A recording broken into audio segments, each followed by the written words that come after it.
ఓం నమో నారాయణాయ. మూడవ పాసురంలో ఈ వ్రతాన్ని చేయడం వల్ల కలిగే శుభాలను, ఈ లోకానికి కలిగే సౌఖ్యాలను గురించి ఆ అండాల్ తల్లి మనకు ఈ పాసురం ద్వారా తెలియజేస్తున్నారు. తిరుప్పావై మూడవ పాసురం. ఆండాల్ తిరువడిగళే శరణం.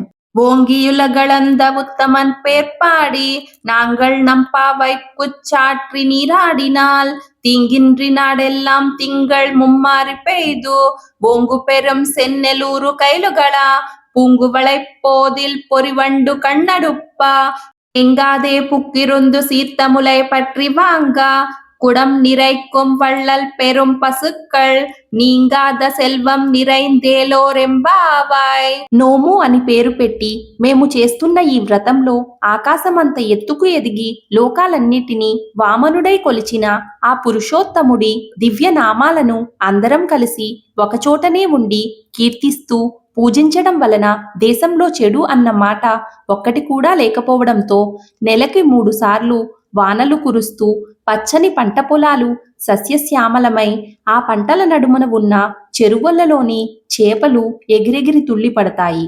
అందమైన ఎర్రని తామర పువ్వుల రేకుల మీద చల్లని పిల్లగాలికి అందమైన తుమ్మెదలు నిద్రిస్తూ ఉండగా గుంపులు గుంపులుగా ఉన్న సాధు స్వభావపు ఆవులు పచ్చిక బయళ్లలోని పచ్చగడ్డిని కడుపారా తిని నిండైన పొదుగులతో మెడలోని గంటలు గల్లు గల్లుమని సవ్వడి చేస్తూ ఇళ్లకు వెళ్లి పెద్ద పెద్ద కుండలతో పాలను ఇస్తూ ఉండడం వలన ఏ కొరత లేకుండా దేశం అభివృద్ధి చెందుతుంది.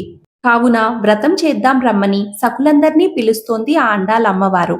ఈ వీడియో మీకు నచ్చినట్లయితే ప్లీజ్ ఒక చిన్న లైక్ చేసి, షేర్ చేసి, సబ్స్క్రైబ్ చేసుకోండి. మిగిలిన పాసురాలను వాటి అర్థాలను తెలుసుకోవాలి అనుకుంటే బెల్ ఐకాన్ను యాక్టివేట్ చేసుకోండి. నమస్తే.